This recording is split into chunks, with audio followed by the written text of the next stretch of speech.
Abdali missile को जो है कामयाबी के साथ लॉन्च किया गया है। भारत ने भी इधर जो है दिफाई, हमारे वजीर दिफा ने मजीद हथियारों की खरीदारी के हवाले से उन्होंने जो है तजवीज़ पेश की है। इसी के साथ अगर हम देखें तो सियासी सूरत हाल किस तरह की बनी हुई है, और इस दरमियान इसी के साथ साथ जम्मू कश्मीर में जो हालात बने हुए हैं, जम्मू कश्मीर के वजीर आला जिन्होंने आज पहलगाम हमले के बाद पहली मरतबा वजीर आजम नरेंद्र मोदी से मुलाकात की और जम्मू कश्मीर की बनी हुई सूरत हाल के हवाले से इस पर जो है तबादले ख्याल हुआ, उसका भी हम जायज़ा लेंगे। और इसके साथ साथ मुल्क में जो फ़िरका वाराना माहौल बनाने की बदस्तूर कोशिश जारी है, और इसी के साथ अगर मुस्लिम तंजीमों की जानिब से देखें, मुसलमानों की जानिब से देखें, और वो लोग जो वक्फ तरमीमी कानून की मुखालिफत कर रहे हैं वो मुसलसल अपनी मुहिम को जारी रखे हुए हैं। इसी तरह से आज बेगूसराय में भी एक एहतजाजी रैली निकाली गई, उस पर भी हम नज़र डालेंगे। और इसके साथ साथ हम बात करेंगे गाज़ा की सूरत हाल के हवाले से, और फिर इजराइल की जानिब से मुसलसल हम ये देख रहे हैं कि अब शाम में हमले किए जा रहे हैं, और दमिश्क की जो नई हुकूमत संभालने वाले अल जौलानी क़यादत है वो बिल्कुल खामोश नज़र आ रही है। बहरहाल हम सीरिया की सूरत हाल का भी जायज़ा लेंगे, और आखिर में हम बात करेंगे वर्ल्ड प्रेस फ्रीडम के हवाले से, किस तरह की फ्रीडम है और क्या कुछ हो रहा है, और किस तरह का यह दिन था और इसके मकासद क्या थे, और आज किस तरह के हम दिन देख रहे हैं। मेरे साथ स्टूडियो में मौजूद है सीनियर सहाफ़ी सियासी तजियाकार एम ए माजिद साहब। मैं माजिद साहब का स्टूडियो में इस्तकबाल करता हूँ। माजिद साहब अस्सलाम वालेकुम। वालेकुम सलाम। माजिद साहब के अलावा हमारे साथ हैदराबाद से जुड़ चुके हैं सीनियर सहाफ़ी सियासी तजियाकार एम ए मन्नान साहब। मैं मन्नान साहब का भी इस्तकबाल करता हूँ। मन्नान साहब अस्सलाम वालेकुम। नाज़रीन, इससे पहले कि हम मौजूद दोनों मेहमानों से बातचीत को आगे बढ़ाएं, बेगूसराय में आज वक्फ तरमीमी कानून के खिलाफ एहतजाजी रैली निकाली गई। आपको बता दें कि बिहार के बेगूसराय में आज वक्फ तरमीमी कानून के खिलाफ अजीम तर रैली निकाली गई। एहतजाजी रैली में जिस तरह से हज़ारों अफराद ने हिस्सा लिया, मुस्लिम फसला बोर्ड, इमारत शरिया के मजहबी रहनुमाओं के बशमूल अपोजिशन पार्टियों के सियासी कायदीन की बड़ी तादाद एहतजाजी रैली में वो शरीक रही। एहतजाजी रैली में मौलाना मुफ्ती काजी जर्जिस, मौलाना शब्बर अनवर कासमी, मुफ्ती खालिद, हाफिज़ मोहम्मद रूहुल्लाह, आरजेडी के ज़िला सदर मोहित यादव, CPIM लीडर व साबिक़ MLA उद्देश राय, AISF के लीडर अमीन हमज़ा, शंभू देवा, वार्ड काउंसलर, मुकामी जो लीडरान थे उसमें शगुफ्ता ताजोड़ के बशमूल हज़ारों अफराद ने इसमें हिस्सा लिया। आम अफराद में मुकामी मुसलमानों के बशमूल गैर मुस्लिम वकला जहदकारों ने भी इसमें हिस्सा लिया और मुतनाज़ा वक्फ तरमीमी कानून की सख्त मुखालिफत की। मुजाहिरीन जो अपने हाथों में तिरंगे थामे हुए थे, वक्फ तरमीमी कानून नामंजूर के नारे बुलंद करते हुए बेगूसराय के महादेव चौक से रैली की शक्ल में निकलते हुए ट्रैफिक चौक तक पहुंचे। यहाँ मजहबी व सियासी लीडरान ने रैली को मुखातब करते हुए मोदी हुकूमत से मुतालबा किया कि वो मुतनाज़ा वक्फ तरमीमी कानून को वापस लें। यहाँ पर नीतीश कुमार सरकार के खिलाफ भी लोगों ने अपनी सख्त बरहमी और गुस्से का इजहार किया।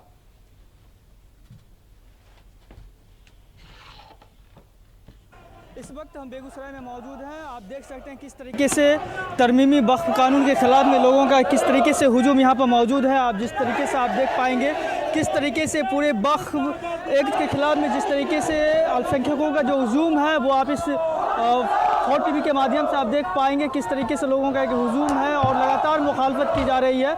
ये तादाद पूरे बेगूसराय में अगर हम बात करें तो पूरे शहर में मार्केट और शहरों में भी जो है जिस तरीके से जो है वो पटा हुआ भीड़ आपको देखने के लिए मिल रहा है। इस तरीके से जो है वो लगातार वहाँ पर करने के लिए जो है पूरा भीड़ जो है एक हुजूम यहाँ पर देखने के लिए मिल रहा है। अभी जो ये भीड़ है वो लगातार यहाँ पर कैंटीन चौक यानी कलेक्ट्रेट बेगूसराय के पास पहुँची है और ये भीड़ की जो अगर संख्या तादाद अगर पहुँचे जाए तो करीब जो है हज़ारों की संख्या में लोग सड़कों पर हैं और वक्फ कानून का मुखालफत करते नज़र आ रहे हैं। आप देख सकते हैं किस तरीके से वक्फ कानून का मुखालफत करते नज़र यहाँ आ रहे हैं। आप इस तस्वीरों के माध्यम से देख पाएंगे किस तरीके से यहाँ पर हम इन तस्वीरों में आपको हम दिखा पाएंगे किस तरीके से वक्फ कानून के मुखालफत में लोग सड़कों पर उतरे हुए हैं। खास करके जो अल्पसंख्यक अक़लियती समाज के जो लोग हैं काफ़ी उनमें आक्रोश है कि इस कानून को किसी तरीके से जो मोदी हुकूमत है वो लेके लगातार इस कानून को वापस लेने के बाद ही किसी तरीके का नतीजा सामने ये लोग शांत हो पाएंगे। जिस तरीके से आज बेगूसराय में करीब हज़ारों की संख्या में लोग सड़कों पर मौजूद हैं और उसके बाद लगातार मुखालफत करते नज़र आ रहे हैं। आपको मैं एक्सक्लूसिव तस्वीर दिखाने जा रहा हूँ 4TV के माध्यम से कि किस तरीके से लोग यहाँ पर पर लगातार विरोध प्रदर्शन करते नजर आ रहे हैं। आप देख सकते हैं ये कलेक्ट्रेट का वो सड़क है और ये कैंटीन चौक भी कहलाता है और इस तरीके से जहाँ भी यहाँ पे तादाद अगर आपको नापा जाए तो लगातार ही भीड़ नज़र, आपको हुजूम नज़र आएगा। जिस तरीके से 4TV इस तरीके से आपको कवरेज दे रही है, आप देख पाएंगे किस तरीके से वक्फ कानून के मुखालफत में लोग सड़कों पर उतरे हुए हैं। बेगूसराय से 4TV के लिए कौनन अली, महफूज आलम के साथ। तो नाज़रीन, अभी आपने देखा कि बेगूसराय में लोग किस तरह से एहतजाज कर रहे हैं और ये एहतजाज यानी सिर्फ बिहार तक नहीं बल्कि हम मुल्क के मुख्तलिफ हिस्सों में देख रहे हैं वक्फ तरमीमी क़ानून के ख़िलाफ़। मैं आगाज़ इसी मामले से करूँगा। माजिद साहब, जिस तरह से पहलगाम में हमला हुआ उसके बाद से हमने ये देखा कि कहीं ना कहीं ये एक मुतनाज़ा जो क़ानून था इसके हवाले से जो मुस्लिम मसला बोर्ड की जानिब से जो एक पेशरफ्त की गई थी, थोड़ा सा उसमें से सुकूत आया क्योंकि वजह ये थी कि एक सानेहा पेश आया था जिसके बाद। लेकिन अभी मैं जानना चाहूँगा, यकीनन हम दीगर मौज़ूआत पर बात करेंगे लेकिन यहीं से आगाज़ करेंगे और आपसे जानना चाहूँगा कि बेगूसराय में ये एहतजाजी रैली मुनज़्ज़म की गई, न सिर्फ दिल्ली सरकार को एक सख्त पैगाम और साथ ही साथ रियासती सरकार के हवाले से मैं जानना चाहूँगा कि यही शायद वो कम्युनिटी है जिन्होंने किसी को जो है वोट देकर यानी सरकार में लाया, लेकिन उन्होंने उनके साथ फिर क्या किया। जी भाई साहब। जी बहुत बहुत शुक्रिया। देखिए, आप सिर्फ बेगूसराय का दिखाए जी, आप गुंटूर का नहीं दिखाए। जी, गुंटूर में, कड़पा में, करनूल में जुमे के दिन बड़ी रैलियाँ निकाली गई। जी, पर्सनल बोर्ड के जो मेंबर्स हैं वहाँ के, उन्होंने भी कई क्लिप भेजाए चूँकि ये दो रियासतें हैं जहाँ जो बरसर इक़्तिदार हैं वो एनडीए में शामिल हैं और इनकी हिमायत पर मोदी हुकूमत चल रही है। मोदी हुकूमत माइनॉरिटी में है लेकिन इन दोनों जमात जो बिहार में नीतीश कुमार और आंध्र प्रदेश में चंद्रबाबू नायडू, इन दोनों की हिमायत की वजह से ये सरकार चल रही है। और रही बात, जैसा आपने बात सही कही कि पहलगाम का वाक़या ने सबको लर्जा दिया और पहलगाम वाक़े के बाद पर्सनल लॉ बोर्ड ने इन्होंने एक ऐलान किया था ये ऐलान किया इस क़ानून के ख़िलाफ़। उन्होंने एक लंबा यानी 1 जून तक फर्स्ट मरहले में एहतजाजी लाहमल दिया, जैसा कि गुज़श्ता दिनों आपने बत्ती गुल चलाया था, वो भी उसका हिस्सा है। रैलियाँ चलाई थी, जलसे करवाए थे और आप देखिए गुज़श्ता दिनों महाराष्ट्र में काफ़ी कुछ जलसे हुए। जैसे ही पहलगाम का वाक़या हुआ, 22 का वाक़या हुआ, 25 तक इन्होंने पूरी चीज़ों को सस्पेंड कर दिया और सख्त अल्फाज में इस वाक़े की मज़म्मत करते हुए मरकज़ी सरकार से कहा कि वो फ़ौरी इक़दाम करें दहशतगर्दी को ख़त्म करने के लिए और इसके लिए जो कुछ हो सकता है हम पूरी कौम आपके साथ खड़ी रहेगी। इतना बड़ा उन्होंने कहा कि बस पूरी कौम खड़ी रहेगी। और ये बात जहाँ तक है क़ानून का जो काला कानून है वो हमारा इंटरन मामला है, हम बराबर इसके लिए फ़ाइट करते रहेंगे क़ानून के दायरे में रहकर, ये कहा। लेकिन जहाँ तक पहलगाम की वाक़या है तो पहलगाम के वाक़े के बाद यकीनन लोगों में ये चीज़ पैदा हो गई कि भाई चलो ये साइडलाइन हो गया और शायद हुकूमत को भी एक मौका मिल गया चलो मामले को ठंडा करने के लिए। लेकिन ये एक पॉज था, यानी स्टॉप ओवर जिसको कह सकते हैं। जी, बत्ती गुल में आपने देखा कि कई इलाकों में, बल्कि जहाँ मेजॉरिटी हिंदू तबके की है, जहाँ सिख तबके की है, वहाँ भी बत्ती गुल हुई। वहाँ इमारतों की रोशनियाँ बिल्कुल बंद हो गई थी, बल्कि बाज़ मजहबी इमारतों पर जो है वो भी रोशनियाँ बंद हो गई थी। तो ये चीज़ अलग है, ये चीज़ अलग है। लेकिन जिस तरीके से उसको गलत मलत करके बताया जा रहा है कि पहलगाम के वाक़े की बात यकीनन खुद पर्सनल लॉ बोर्ड ने सस्पेंड किया 3 दिन तक कि कोई चीज़ नहीं होगी, बल्कि हम उन लोगों का शोक मनाएंगे, उनके साथ हमदर्दी जताएंगे और सरकार से कहेंगे कि फ़ौरी उसका खला खमा कर दें, यानी उसको निस्त नाबूद कर दें उन लोगों को जो। तो इतना सब कुछ होने के बाद अब रही बात, ये 1 जून तक चलेगा ये मामला। अब आने वाले दिनों में और भी प्रोग्राम्स आने वाले हैं और ये जल्द से, अब आप देखिए मैं देख रहा हूँ जल्द से महाराष्ट्र में, आंध्र प्रदेश में, कर्नाटक में, तमिलनाडु में, बल्कि नॉर्थ की रियासतों में जहाँ मुसलमानों पर मजालिम हो रहे हैं। पहलगाम वाक़े के बाद मैं 48 घंटों में 19 वाक़यात रिकॉर्ड किया। हिमाचल, उत्तराखंड, उत्तर प्रदेश, महाराष्ट्र, मध्य प्रदेश, छत्तीसगढ़, इन वाक़यात में कैसे वहाँ मुसलमानों का सोशल बाइकआउट किया जा रहा है और खुलेआम पहलगाम का जो मामला था कहा कि जो है सर्जिकल स्ट्राइक मुसलमानों पे हो रही है, इकोनॉमिकल सर्जिकल स्ट्राइक हो रही।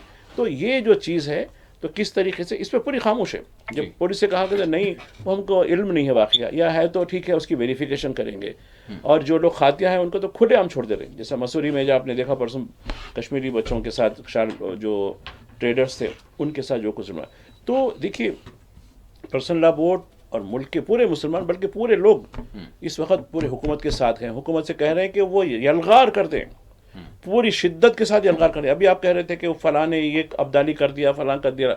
अरे यहाँ भी हम कुछ कम नहीं है, हमारे पास उससे बढ़कर है कि हम भी एटमी पावर है। उनके एटमी पावर जो है वो उसमें कबोर्ड में रखने के लिए है, क्योंकि अब देखें ना आपने हमेशा खाली दिखाने के लिए, हमारा दिखाना नहीं, हमारे हाथी के दांत नहीं है, हमारे ऐसे दांत हैं कटल देंगे। लिहाजा हम भी ये कहते हैं कि सरकार जमकर कुछ ना कुछ फैसला कौन करे। लेकिन परसों सुपर कैबिनेट हुई तो हम बड़े खुश हो गए, चलो कुछ ना कुछ होगा। देखा तो क्या है, वो तबकाती सर्वे सेंसस कास्ट सेंसस बोल के निकला। अरे बोला ये क्या हो गया रे भाई, हम सोच रहे थे कुछ और निकला कुछ और। तो इस तरीके से हुकूमत डाउन डोल हो रही, क्यों पता नहीं सर्जिकल स्ट्राइक क्यों नहीं करना चाह रही। करना चाहिए सर, पाकिस्तान को सबक सिखाना चाहिए। ठीक है, मन्नान साहब आपसे जानना चाहूँगा कि सरकार क्या करना चाह रही है। सरकार अगर आज का भी अगर हम देखें, हमारे वज़ीर आज़म नरेंद्र मोदी का जो है बाज़ाब्ता तौर पर यह है कि फ़ैसला कुन जो है सज़ा दी जाएगी और कार्रवाई की जाएगी, और अंगोला के जिस तरह से अंगोला के लिए हमने जो है यानी 20 करोड़ डॉलर की जो है दिफाई मदद हम उनको फराहम कर रहे हैं। बहरहाल किस लिए कर रहे हैं, कैसे कर रहे हैं, ये तो आगे पता चलेगा। लेकिन बहरहाल पाकिस्तान को और जो कुछ हमला हुआ पहलगाम में उसके जो कोई ज़िम्मेदार हैं उनको जो है सज़ा मिलकर रहेगी। मैं आपसे जानना चाहूँगा जो कुछ तैयारियाँ चल रही हैं इसको भी किस तरह से देख रहे हैं आप। जैसे अगर वज़ीर दिफा की बात करें तो उन्होंने मज़ीद जो है 85 लॉन्चर्स की और 48 पोर्टेबल मिसाइलों की ख़रीदी के लिए जो उन्होंने तजवीज़ पेश की, और रफ़ाइल भी हमने जो है ख़रीदी का जो है ऑर्डर कर दिया। ये तैयारियां चल रही हैं, कुछ वक्त लगेगा, लेकिन ये जिस तरह की सियासत चल रही है, आप जो बोल रहे हैं ये कोई तरकारी भाजी नहीं है फौरी मार्केट से जाके खरीद के ला लिए जी। कितना अरसा लगता है राइफल के लिए, आप देखिए उसमें खुद राइफल की साइड पे है। जी जी, कई बरस गुजर जाएंगे। ठीक है, उतना तो टाइम नहीं होगा। बहरहाल कहा है तो थोड़ा सा वेट शायद करना पड़ेगा सारे देश को, सारे मुल्क को। जी मन्नान साहब। नहीं बाकर भाई, मैं जो समझता हूँ, मेरी जो अपनी छोटी सी जो समझ है उसके हिसाब से है कि ये खाली जो है बातें कर रहे हैं। जैसे माजी साहब ने अभी कहा कि इतना आसानी से जमा करना, इससे असला है, लॉजिस्टिक्स वगैरह, और वो सब खत्म हो गया। अगर आप देखें 22 तारीख के बाद से आज तक कितने दिन, ऑलमोस्ट 12-13 दिन हो गए।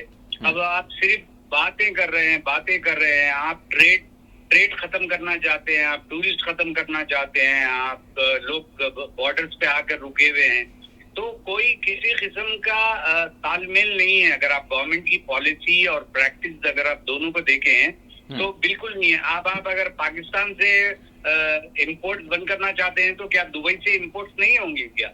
ये पहले भी हुआ है। नहीं, कहा जा रहा है, कहा गया है ना कि जितने भी प्रोडक्ट्स होंगे, मसनूआत होंगी, वो चाहे वाया कहीं से भी, अगर वो पाकिस्तान की होगी तो उस पर तो रोक ही रहेगी किसी भी तरह से। नहीं तो पाकिस्तान की लिखी भी नहीं होती, क्योंकि मैं दुबई में देखा हुआ हूँ, 2 वॉर के टाइम में मैंने देखे हुए हैं। जो मेरा एक्सपीरियंस रहा है, वहाँ पे सिर्फ लेबलिंग चेंज करते हैं। अच्छा, सोर्स आपसे पाकिस्तान से मंगाते हैं सामान, मिसाल के तौर पर, और इसको सोर्स आपका दुबई की कंपनी का होता है। वो प्रोडक्ट ऑफ ओरिजिन उसमें आपको पता ही नहीं चलता है कहाँ का बना हुआ है, किस जगह का है। तो वो प्रोडक्ट आता है, तो मैं समझता हूँ उसकी वजह से ये होगा कि कीमतें ज्यादा हो जाएंगी। पाकिस्तान के जो सामान की जो हमको जो रिक्वायरमेंट है, या यहाँ की वहाँ की जो रिक्वायरमेंट है, वो वाया दुबई जाएगी। जो ट्रेडर्स, इंपोर्टर्स, एक्सपोर्टर्स हैं, उनकी तो चांदनी हो जाएगी। दूसरी चीज, आप ये बोल रहे हैं कि हम कंप्लीटली इसको यानी पाकिस्तान को सबक सिखाना चाहते हैं। नहीं, हमने उनके जहाज़ों पर भी पाबंदी आयद कर दी। इवन हमारे भी जो जहाज़ हैं, हम भी अपने एहतियाती इक़दामात के तहत हमने खुद से जो है उसको रोक लिया, जो यानी पाकिस्तानी बंदरगाहों से या फिर उधर से गुजरते हैं, मतलब कराची वगैरह से, तो एहतियाती इक़दामात के तहत हमने भी उसको जो है रोक लिया है अपने तौर पर, कहीं कोई चीज़ ना हो जाए। कहाँ पे पाकिस्तान में एयरलाइंस है? एयरलाइंस बिजनेस है कोई? पाकिस्तान में तो कोई एयरलाइंस नहीं, वो तो बहरी, तो अपने बहरी बोल रहा हूँ मैं, यानी कि समंदरी। कुछ भी नहीं होता है, ये सिर्फ खाली बोलने की बातें हैं। पाकिस्तान की एविएशन कुछ इफेक्ट नहीं होगी। अभी मैं कल आइटम पढ़ रहा था टाइम्स ऑफ इंडिया में, जिसमें कहा गया था कि 5,000 करोड़ के ऊपर की जो लॉस होगी एयर इंडिया को होगी खाली। अच्छा। जो रूट एविएशन कर रहे हैं, क्योंकि आप वाटर्स में पाकिस्तान की टेरिटोरियल वाटर्स के आप अवॉइड करेंगे तो उससे 5,000 करोड़ का सबसे ज्यादा नुकसान। और आज तक कोई कहीं जगह से नहीं आया पाकिस्तान की एयरलाइंस का कि हमारे को इतना नुकसान होगा या हमारे से यानी हमारे पे इम्पैक्ट होगा। उनको कुछ फर्क नहीं पड़ रहा है। जितना आपको जो इम्पैक्ट देना था वो मैं समझता हूँ कि 15 दिन में वो इंडिया ने जो उसको एक अपॉर्चुनिटी दी वो लॉस कर दी है कम्प्लीटली। अगर आप बोल रहे हैं कि हम अटैक करेंगे, हम लॉजिस्टिक जमा करें, डिप्लोमेटिकली कोई अरब ममालिक इंक्लूडिंग आज तुर्की के खिलाफ आप सफरा उगल रहे हैं, इंडियन जितने भी अंधभक्त हैं तुर्की के ऊपर सफरा उगल रहे हैं कि तुर्की ने हमारा साथ नहीं दिया। आपने क्या साथ दिया हुआ है कि वो आपको साथ देंगे? डिप्लोमेसी में जिस किस्म की अंधभक्ति चल रही है वो डिप्लोमेसी में नहीं चलेगी। डिप्लोमेसी डिफरेंट चीजों की वजह से इम्पैक्ट होगा। आप उसको कुछ एक सिंपल लैंग्वेज में आपको बताता हूँ कि मोदी साहब सऊदी में थे जब ये वाकया हुआ पहलगाम का, उसके बाद आए, मोदी साहब आज तक विजिट नहीं करे। तो वो ये मैसेज देना चाहते हैं अरब मुल्कों को कि हम ये इंटरनल इशू है, डिप्लोमेटिक इशू इसको बनवाना नहीं चाहते हम। ये वेरी क्लियरली इंडिकेशन मालूम हो रहा है उससे कि हम डिप्लोमेटिक इशू को आज कंप्लीटली इंडिया मैं समझता हूँ कि आइसोलेट हो गया है। रशिया खिलाफ है, अमेरिका खिलाफ है। अमेरिका के वाइस प्रेसिडेंट का स्टेटमेंट देखिए, वो ये बोलता है कि इंडिया पाकिस्तान को मिल बैठकर सॉल्व करने की जरूरत है। वो किसी के सपोर्ट नहीं कर रहा है। अटारी के बॉर्डर के क्लोजर के बारे में हो, चाहे वो कोई और कोई भी वाकया हो। नहीं बनाम साहब, लेकिन हमारा तो ये मानना है कि हमने जो है पाकिस्तान को तनाह कर दिया है और हमारे साथ सारी दुनिया है और हर कोई जो है हम यानी दहशतगर्दी के खिलाफ कौन नहीं कह रहा है कि दहशतगर्दी के खिलाफ हम नहीं हैं। हर कोई कह रहा है कि दहशतगर्दी के खिलाफ हम ठहरे हुए हैं और भारत के मौक़िफ़ के साथ ठहरे हैं कि जो कोई पहलगाम में वाक़या हुआ उसकी कौन जो है तायीद करेगा। हर कोई मजम्मत कर रहा है और हर कोई कह रहा है कि हाँ इसके खिलाफ जो है सख्त कार्रवाई होनी चाहिए और दहशतगर्दी के खिलाफ हम ठहरे हुए हैं भारत के साथ। जो कुछ वाक़या सानेहा जो पहलगाम में हुआ, कौन है जो पाकिस्तान की तायीद करता है इस हवाले से? नहीं, आप जिस किस्म का अगर आप हेट इवेंट्स देखें, आज जो रिपोर्ट आई कि 64 इवेंट्स हुए हैं इंडिया में पहलगाम के वाक़या होने के बाद से, जो हेट स्पीच है जहाँ पे मुसलमानों को टारगेट बनाया गया है। मुसलमानों से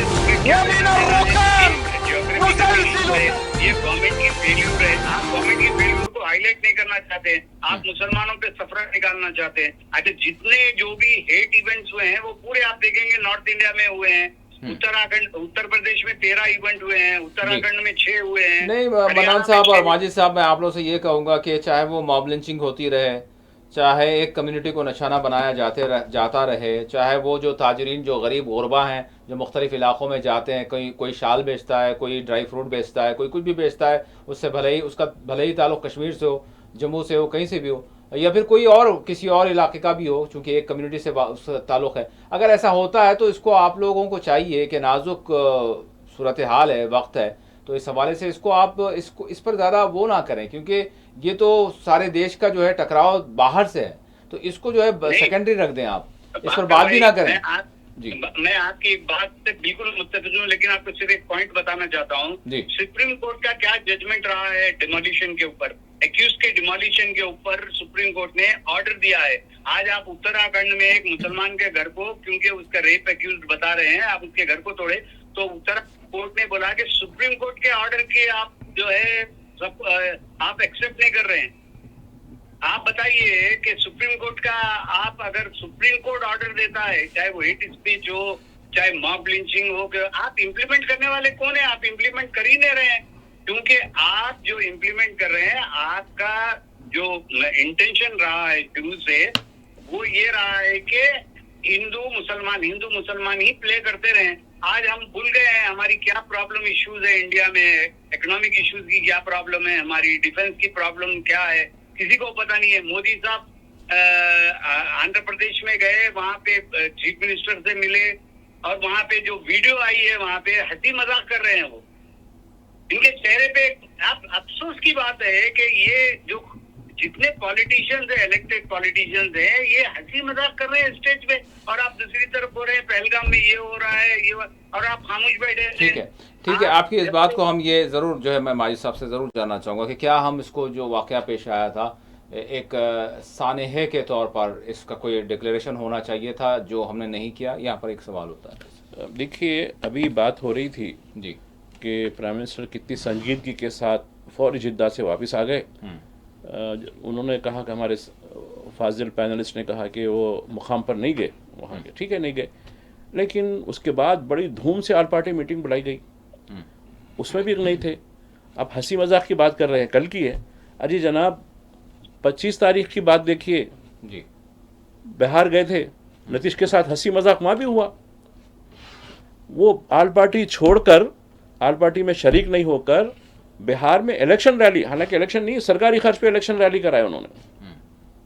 कि ऐसा मेरा खून खोल रहा, फला हो रहा, ये हो रहा, कहाँ हो रहा। उसके बाद ऐसा हंसी मजाक, आप वो वीडियो देखिए, आपके पास होगा नीतीश कुमार के साथ। वो शायद भाई साहब और एक प्रधानमंत्री का पर्सनल बात, हर चीज पे अगर नहीं आप नहीं नजर नहीं, रखेंगे, और एक बात, इसको मतलब हमने कौमी शोक के तौर पे भी तो मतलब डिक्लेयर नहीं किया, जिसकी वजह से शायद आज़ादी है।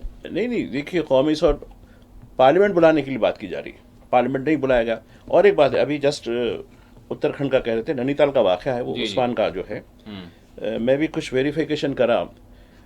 इसमें जो हुआ है, उस्मान और वो लड़की के जो वालिद पैसों का लेन देन है, खैर वो वाक़या हुआ नहीं हुआ वो पुलिस इन्वेस्टिगेशन करेगी। वाक़या हुआ, वो कई दिन से जो है पैसों का मुतालिबा कर रहे थे, उसके बाद ये वाक़या हो गया। हकीकत में हुआ नहीं हुआ वो पुलिस इन्वेस्टिगेशन करे, मैं ये नहीं कर रहा हूँ, लेकिन ये मामला थी पहले से। अब एक आसान खेल हो गया, अरे कहाँ का पैसा दे यार, छोड़ो इस पर लगाओ मारो चलो। उसके बाद क्या हुआ, 22 लोगों को जख्मी किया गया, वहाँ की जामा मस्जिद के सामने एहतजाज किया गया, और तकरीबन 12 या 13 दुकानों में रैंकसेक करके लूट लिया गया।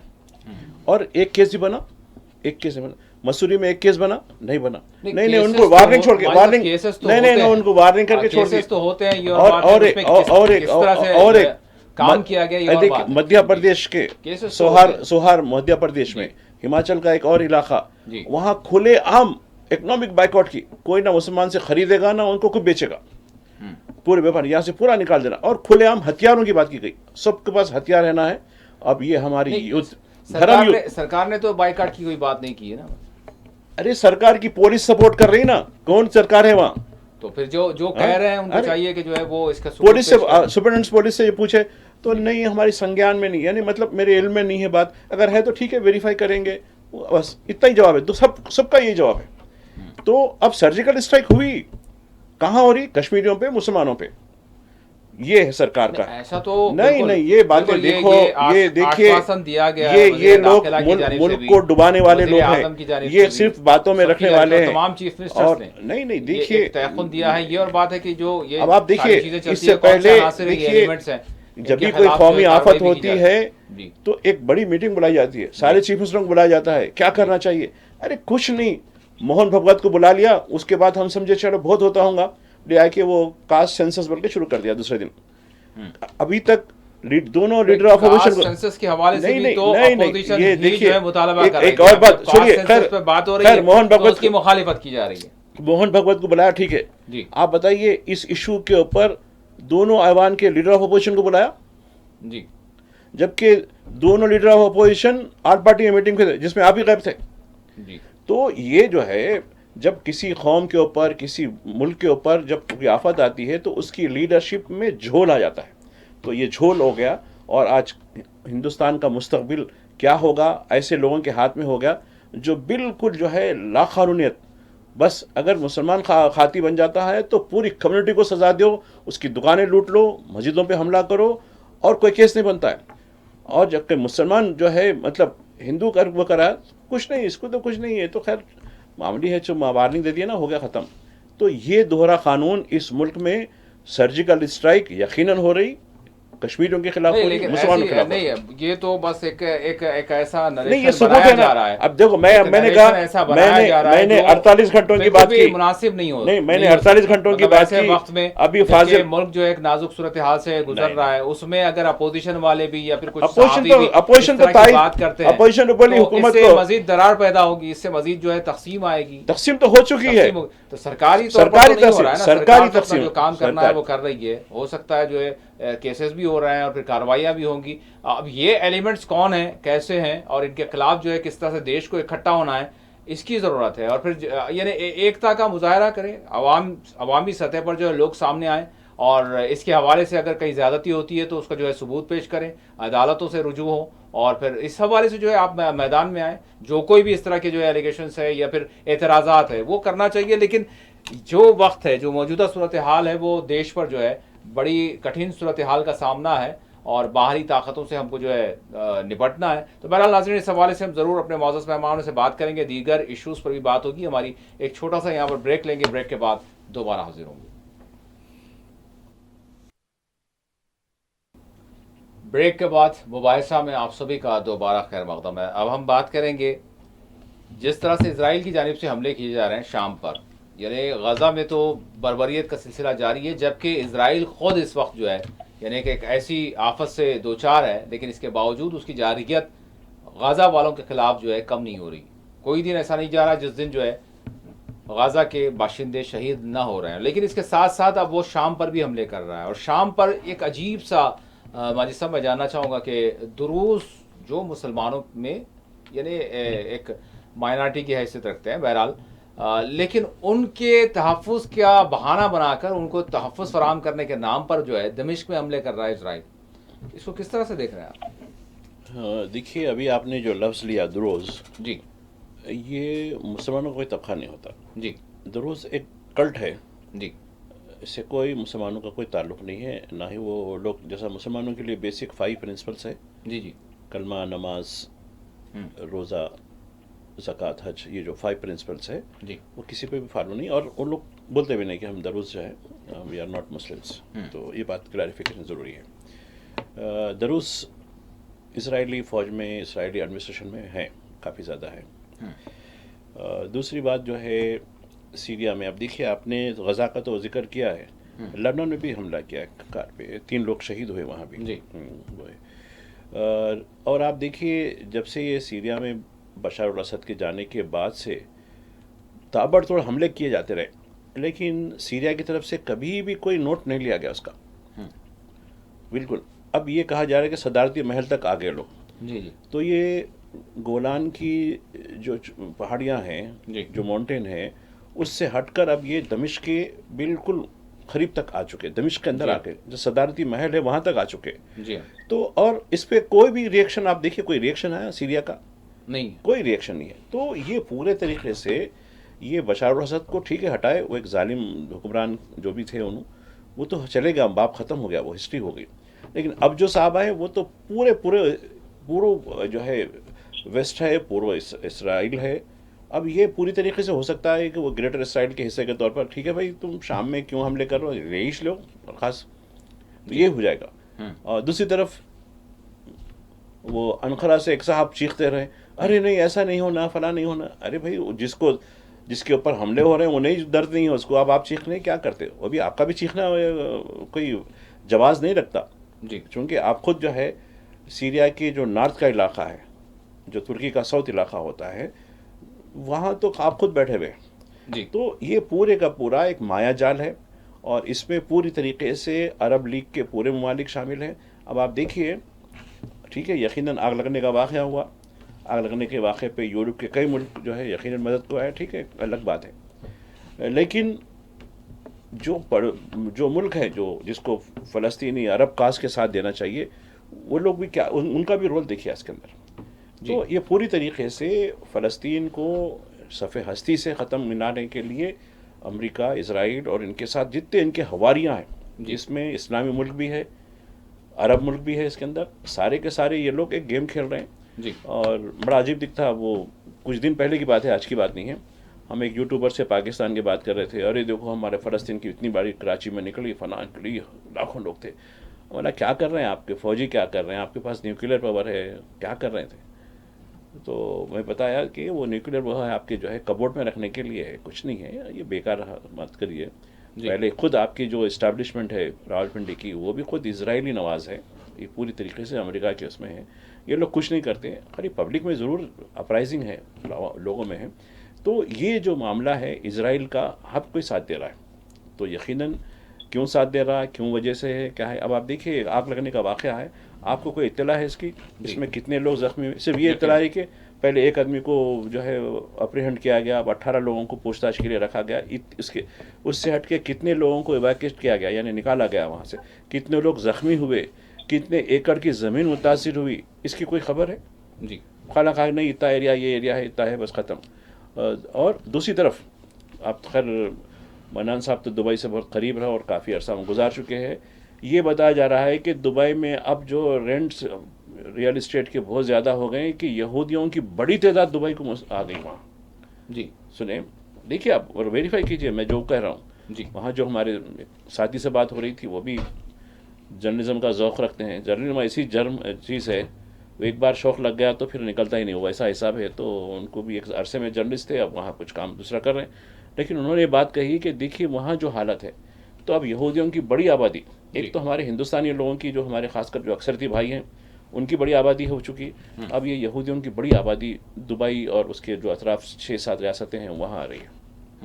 मनान साहब, किस तरह से सिचुएशन को आप देख रहे हैं? जिस तरह से जो द्रूज तबका है, या फिर जो अपने आप को जिस तरह से माई साहब ने कहा, तो ये इज़राइल में भी गोलान हेड्स जो है वहाँ पर भी इनकी आबादी है, और फिर साथ ही साथ सीरिया में भी जो है इनकी आबादी है। इनको बहाना बनाकर जिस तरह से इज़राइल की जानिब से हमले किए जा रहे हैं, क्या आपको लग रहा है कि शाम पर भी इज़राइल अमलन जो है काबिज हो चुका है? नहीं, बिल्कुल। देखिए आप, इनका लार्जेस्ट जो इनका जो पिक्चर है, ड्रूज कम्युनिटी तो वेरी स्मॉल कम्युनिटी है, उनका कोई पॉलिटिकल, अगर आप देखें उनका मिलिट्री वगैरह का उनका कोई इश्यूज वगैरह नहीं रहे हैं मेजर। लेकिन इनका होल पर्पस यही है, गाजा के बारे में कंप्लीट हो गया है, तबाह कर दिया आपने बिल्कुल। और अब आप जा रहे हैं शाम में, आप जा रहे हैं लेबनान में, तो आपका होल पर्पस पूरा यही है कि अरबों के एक पर्टिकुलर जो खित्ते को है वो खत्म कर दें। लेकिन जो दूसरे मुल्क में जो मुस्लिम हैं, चाहे वो सऊदी हो, चाहे यूनाइटेड अरब इमिरेट्स हो या कतर हो, कोई भी हो, क्या इतना सब होने के बाद भी क्या उनमें मुत्तहद है? क्या वेस्टर्न वर्ल्ड बशर अल असद के बारे में बात कर रही है? कहाँ गायब हो गए वो? उनको कहाँ प्रोटेक्शन दिया गया है?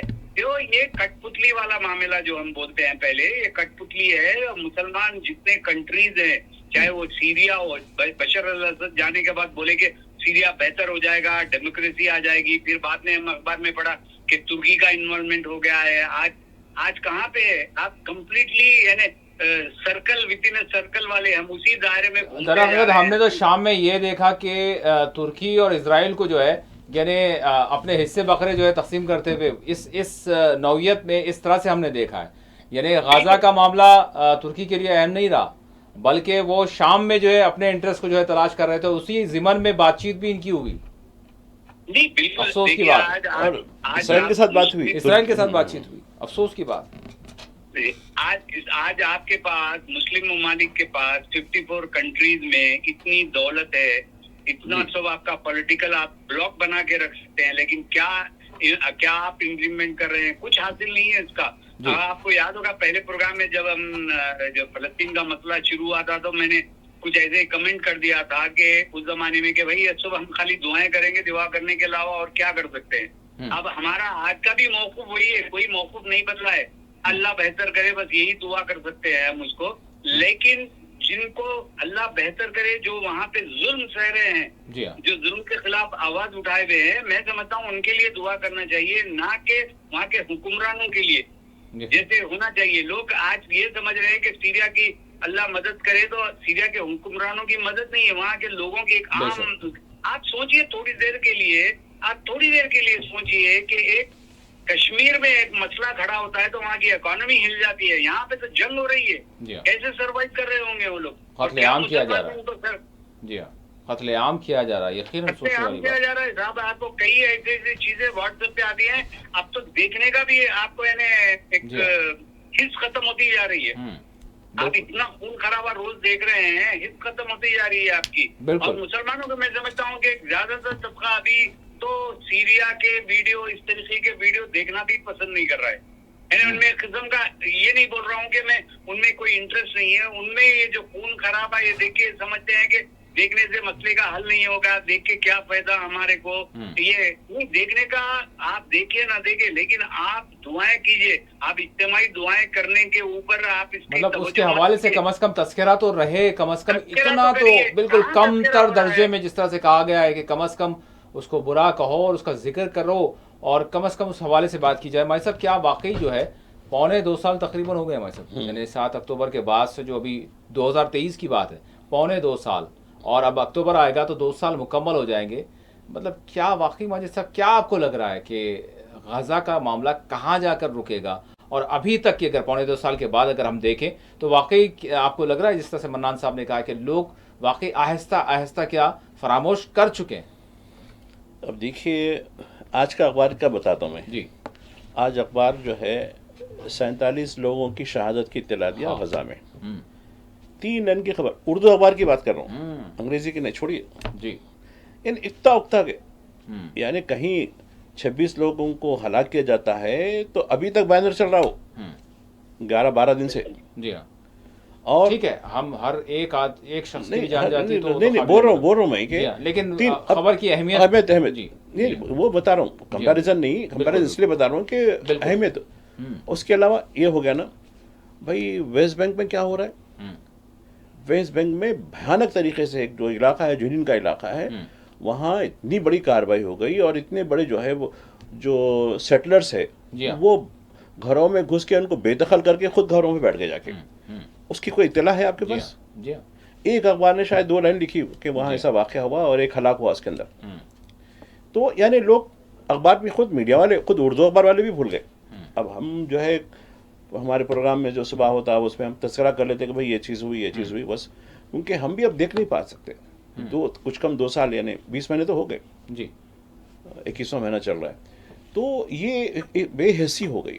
अभी कभी कभी यमन की तरफ से एक मज़ाहमत की इत्तला आती है, जी हाँ, और अमेरिका की वहाँ बमबारी की इत्तला अब यमन पे भी हो गया शुरू, अमेरिका के जी शदीद तरीन। जी। तो ये एक होती, उससे हट के और कुछ नहीं। अब हर कोई फलां में मसरूफ़ है, फलां में मसरूफ़ है। और आप देखिए अभी भी इजिप्ट और जॉर्डन की तरफ से, यानी गैस की सप्लाई, लॉजिस्टिक की सप्लाई, फूड सप्लाई तिल अबीब को बराबर जारी है, इसमें कोई रुकावट नहीं है। और वहाँ के जो लोग इसकी मुखालिफत कर रहे हैं उसकी कोई खबर आपके पास नहीं आएंगी जी। कुछ दिन पहले एक इंडिपेंडेंट ज़राए से खबर आई और वीडियो भी आया, उसके बाद से उसको हटा लिया गया। तो ये कितन हद तक, यानी हिंदुस्तान हो या दीगर मुल्क हो, मीडिया का जो कंट्रोल सरकारी जगह हो गया। तो अब एक वहाँ तो खैर इजिप्ट में ना कोई डेमोक्रेसी है, ना जॉर्डन में कोई डेमोक्रेसी है, तो वो बोलेंगे वहाँ पे मीडिया पे, लेकिन ऐसे मुल्क हैं जहाँ डेमोक्रेसी है, जहाँ पाकिस्तान है डेमोक्रेसी है, क्या कर रहे हैं वो? चुड़िया पहन के बैठे हुए हैं। अब हिंदुस्तान को आग दिखाना, अरे भाई पहले अपनी आग देख लो पहले जी। ठीक है नाज़रीन, इसी के साथ यानी जो कुछ अहवाल हैं दुनिया के, चाहे मुल्क के या किसी खित्ते के, किसी बर्रे आज़म के, इस सब की जो है बात करने वाले, और फिर हुकूमतें क्या कर रही हैं और अपोजिशन क्या कर रही है, किस तरह से जो है अच्छा हो रहा है, किस तरह से ख़राब हो रहा है, यानी सारी चीज़ें लोगों तक पहुंचाना, और फिर इसको जो है न सिर्फ जो है ख़बर के तौर पर, बल्कि इसके साथ साथ उसका कॉन्टेक्स्ट क्या है, और फिर इसके साथ साथ यानी अपनी जानों को भी कुर्बान करना और सच्चाई के लिए उठ खड़े होना, ये सारी चीज़ें वो हैं जो यकीनन सहाफ़ती यानी शोबे से, सहाफ़ती मैदान से जुड़ी हुई हैं, और ये सब इसको अंजाम देने वाला एक सहाफ़ी होता है। तो और उसी मुनासिबत से आज 3 मई का दिन यानी गुजर गया, वर्ल्ड प्रेस फ्रीडम डे की अगर हम बात करें तो बताएं आज इस पर कौन सी बात हो रही है, और इस हवाले से यानी क्या कुछ इनके हुकूक हैं उसको जो है पूरा किया जा रहा है, और किस तरह की दुनिया में जो है सूरत हाल है। अगर हम 1993 की बात करें तो वही यानी आज ही का दिन था जिस दिन इस दिन को जो है मनाने के हवाले से एक अहद व पैमा किया गया, और उसके बाद से हम जो है ये दिन मना रहे हैं। लेकिन उसके बाद से 1992 से अगर मैं बात करूं, 93 में जो है इस दिन का जो है मनाने का जो है अक़वाम मुत्तहिदा की जानिब से बाज़ाब्ता तौर पर आगाज़ हुआ, लेकिन 92 से 2025 तक अगर हम देखें तो 1400 से ज़ायद सहाफ़ियों की मौत वाक़ई हुई है मुख्तलिफ वाक़यात में, और इसमें सबसे ज़्यादा अगर हम देखें इन्हीं पौने 2 साल में गज़ा में सहाफ़ियों की अमवात हुई हैं, उनकी शहादतें हुई हैं। 211 से ज़्यादा गालिबन जो है 211 सहाफ़ियों की जानें गई हैं। तो मैं मन्नान साहब आप ही से आगाज़ करूँगा, आप भी सहाफ़ी हैं, हम भी सहाफ़ी हैं, दीगर सहाफ़ी भी जो है अपने अपने मकामात पर अपने अपने सतह पर जो है अपने खिदमात अंजाम दे रहे हैं, लेकिन बहरहाल क्या हुकूमतों ने फरामोश कर दिया या ख़ुद सहाफ़ियों ने ख़ुद अपने आप को यानी फरामोश कर दिया, अपना वो हक़ लेना नहीं जानते? किस तरह की ये आज़ादी है और किस तरह के इनके हुकूक़ की जो है पासदारी की जा रही है आलमी सतह पर? जी नहीं बाकर भाई, प्रेस फ्रीडम की तो आप बात नहीं कर दी। अभी जितने भी आपको अखबार है, मोस्ट ऑफ देम, मैं ये नहीं बता रहा हूँ कि पूरे के पूरे अखबार है, वो एक किसी जमाने में एक वर्ड यूज होता था, माजिद साहब बखूबी वाकिफ है इससे, चरबा। उर्दू अखबार चरबे पे छपते थे पहले। एक पत्थर होता था, पत्थर पे आपके जो छपा बस वही छपते रहता था, वही जो छपा वही छपा, उसको चेंज नहीं कर सकते थे आप। तो आज भी उसी चरबे का माहौल जो है पूरा मीडिया में है।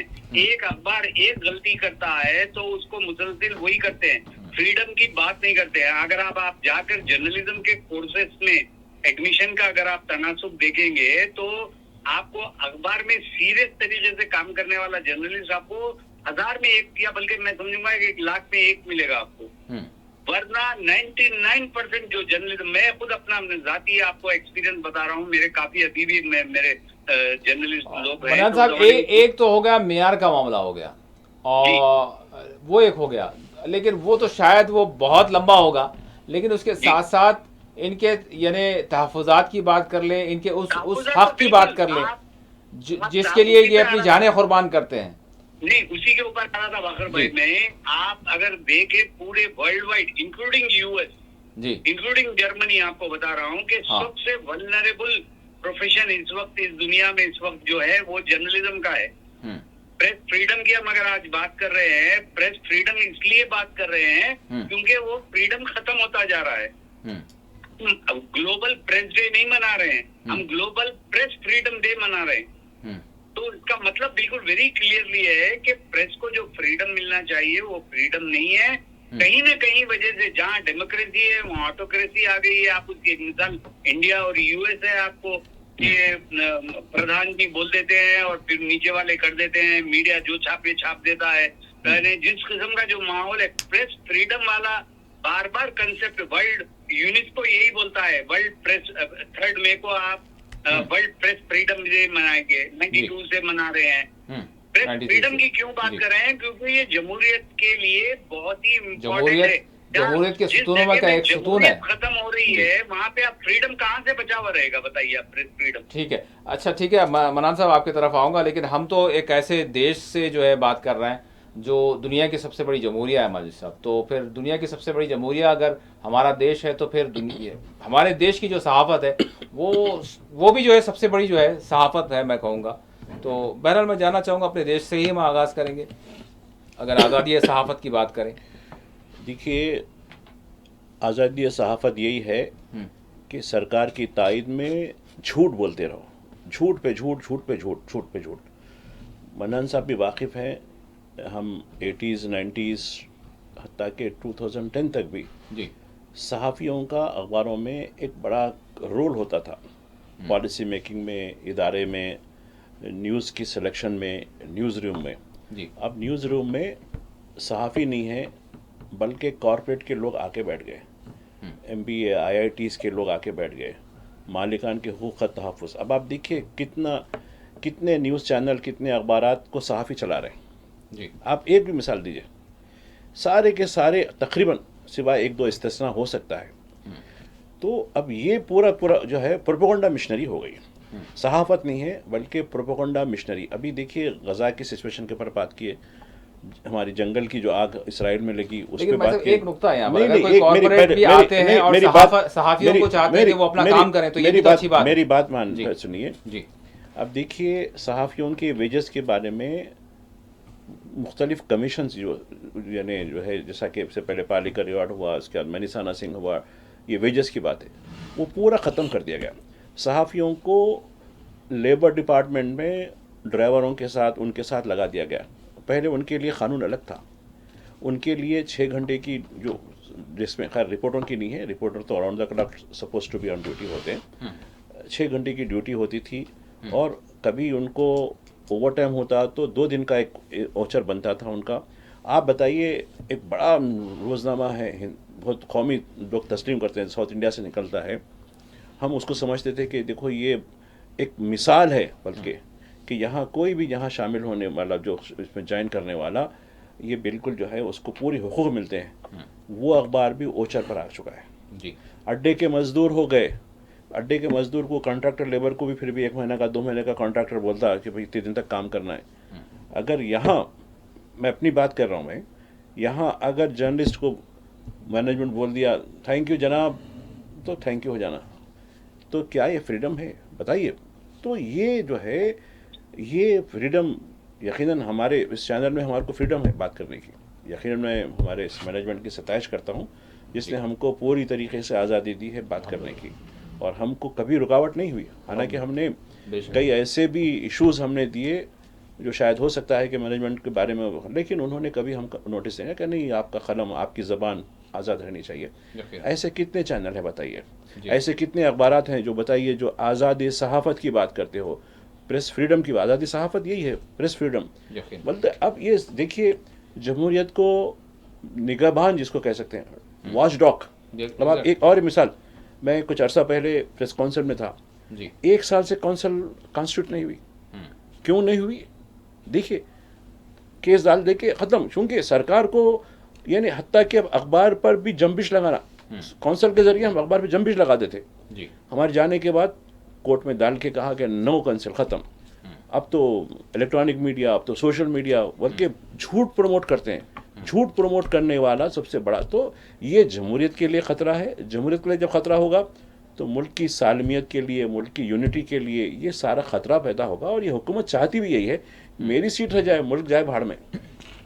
मन्नान साहब, मैं आपसे जानना चाहूँगा, बिल्कुल हमारे पास वक्त कम है, मतलब दुनिया में हम देखते हैं कि जिस तरह से इंसानी हुकूक़ की बात करते हैं, वैसे ही आज़ादी इज़हार ख़याल ये भी उसी में आता है। प्रेस की आज़ादी भी अगर हम देखें तो इस पर जो है दुनिया की जो ताकतें हैं, जो बड़े बड़े बुलंद बांग दावे करते हैं, वो हम देख रहे हैं कि बड़ी बड़ी बातें करते हैं, बड़ी बड़ी कॉन्फ्रेंसें करते हैं, लेकिन गाज़ा में जिस तरह से सहाफ़ियों की जानें एक के बाद एक जिस तरह से ली गई, और इजरायली फोर्सेस की जानिब से खुलेआम जिस तरह से जुल्म किया जाता है, गोलियां बरसाई जाती हैं, और इन्हें अपनी ड्यूटीज अंजाम नहीं देने दिया जाता, तो मार है, किस तरह से हम शहीद किया गया। तो मैं जानना चाहूँगा कि यहाँ पर क्या हो जाता है, मतलब सारी जितनी भी जो बड़ी बड़ी तंजीमें हैं, ऑर्गेनाइजेशंस हैं जी। नहीं, आप देखिए ओवरऑल, आप इंडिया का आप केस लीजिए या आप यूएस का, यूरोप का, कोई भी लिए, मसला वहां पे खड़ा होना शुरू होता है जहां पे मुसलमानों का मामला आ जाता है, मुसलमानों का नाम जहां पे आता है, मुस्लिम पॉपुलेशन जहां पे आती है, या मुस्लिम इशू पे बात होती है, चाहे वो वक्त की बात हो या कोई और चीज हो, आपका सीए का मसला हो, मुसलमानों का किधर से भी सफरा मुसलमानों के ऊपर निकाला जाता है और निकालने की कोशिश कर रहे हैं। आप यहाँ पे भी एक मिसाल है कश्मीर की, आपको मन्नान साहब, अब मैं यहाँ पर तो सवाल करूंगा कि कोई गैर मुस्लिम भी सहाफ़ी, हमारे साउथ इंडिया के बहुत सारे ऐसे सहाफ़ी भी हैं जिनकी जान ली गई जो मुसलमान नहीं थे, बहुत सारे सहाफ़ी ऐसे हैं जिन्होंने अपनी जानें कुर्बान की जो मुसलमान नहीं थे। हाँ, वो सच्चाई पर थे। ये सच्चाई से क्यों रोका जा रहा है? इसी तरह से गाजा में भी अगर हम देखें तो गैर मुस्लिम सहाफ़ी भी वहां पर जो है उनकी भी जाने गई हैं। नहीं, पूरा होल पर्पज आपका मीडिया को एक अपनी यानी अपनी जो उनकी जो मैनिफेस्टो है, उनकी जो पर्सपेक्टिव है, उसके बारे में यूज किया जा रहा है। उसकी एक मिसाल है आपको गवर्नमेंट ऑफ इंडिया की, अगर आप देखें मोदी सरकार की, मीडिया का क्या रोल है आप बताइए मेरे को, मीडिया का क्या रोल रहा है? मोर और लेस मीडिया गवर्नमेंट का माउथपीस बन गया है। गवर्नमेंट जो बोल रही है वही छाप रहे हैं आप। इसी में सवाल, आप उसके एग्जाम्पल है आपको कास्ट सर्वे का। 3 महीने पहले आपने पूरे मीडिया को, आपको नाम ले सकता हूँ मैं, एक के पीछे एक, आपको पूरों ने उनको गंदी गालियां दी, राहुल गांधी को, या जो भी डिमांड कर रहे थे। आज वही मीडिया पूरा जय मोदी जय मोदी जय मोदी कर रहा है। किसी का ना मैनेजमेंट को इंटरेस्ट है कि इतने 3 महीने में ऐसे कैसे ये हो गया, क्योंकि वो बोलते हैं इंग्लिश में कि पब्लिक मेमोरी बहुत शॉर्ट होती है, लोग भूल जाते हैं। लेकिन कुछ ऐसी चीजें हैं तो जो आदमी तमाम उम्र नहीं भूलता है। और मैं समझता हूँ कि जो कास्ट का सर्वे का जो किए हैं वो बहुत ही परफेक्ट तरीके का ये किया। गवर्नमेंट अपना आपको क्लेम कर रही है कि मास्टर स्ट्रोक है। मास्टर स्ट्रोक 3 महीने पहले तो राहुल गांधी ने बोला था, ये आपने जब इसको आपने बोला ठीक है, यानी मीडिया का जो यानी चेहरा तब्दील होना है, बड़ा आनन फानन हो रहा है। कभी इनकी खरीब जो है कोई चीज़ बड़ी अच्छी होती है तो कोई चीज़ जो है फौरी तौर पर वही खराब भी हो जाती है। मतलब इससे जो है लोग अंदाजा कर सकते हैं। भाई साहब इसमें एक बात बता जोड़ना चाहता हूं। 2 मिनट है हमारे पास। अभी हमारे फाजिल दोस्त ने जी सरकारी मीडिया हल क्या हो सकता है? एक हफ्ता की बात, एक हफ्ता भी नहीं, एक हफ्ते की बात है। जी दूरदर्शन गवर्नमेंट ऑफ इंडिया का जो है प्रसार भारती के तहत, वो भी इंडिपेंडेंट कर, उसको ऑटोनॉमी दी है जी। यानी उसने एक जो है प्रोग्राम रखा था जिसमें उसने पहलगाम के वाक़े को 23 अक्टूबर 2023 में हमास की तरफ से जिस तरीके से हमला किया गया था इसराइल पर, यलगमर बना, उससे जोड़कर वैसी क्लिप वैसी बताई गई। यानी पहलगाम पर, यानी दूरदर्शन की बात कर रहा हूँ, मैं गलत बात नहीं कर रहा हूँ। देखो हाँ, तो यानी इनकी नज़र में ये जो पहलगाम का वाक़या है वो हमास का जिस तरीके था उसकी कॉपी की गई और इसी में उसका इन्वायरमेंट है। तो ये उनको तासीर दिया गया और ये कहा गया है कि अब जिस तरीके से, और एक राजस्थान से एक बीजेपी के बड़े कायद हैं, उन्होंने कहा कि अब गजा में जैसा हो रहा है अब हिंदुस्तानी मुसलमानों और कश्मीरियों के खिलाफ भी ऐसा होना खुलेआम, उन पर कोई केस नहीं हुआ। तो ये हमारी सहाफ़त की आज़ादी है। देखिए इस तरीके से चीज़ें आप बिल्कुल आप बोल सकते हैं। अगर आप बोलेंगे, जैसा मुफ्ती सलमान साहब को, मौलाना सलमान अजहरी को, उन्होंने कोई बात नहीं की। और दूसरी बात, हमारे जो शायर हैं ना इमरान प्रतापगढ़ी, उन पे जो है गुजरात में केस बन गया तो सुप्रीम कोर्ट ने उनको राहत दी उनके एक शेर के ऊपर।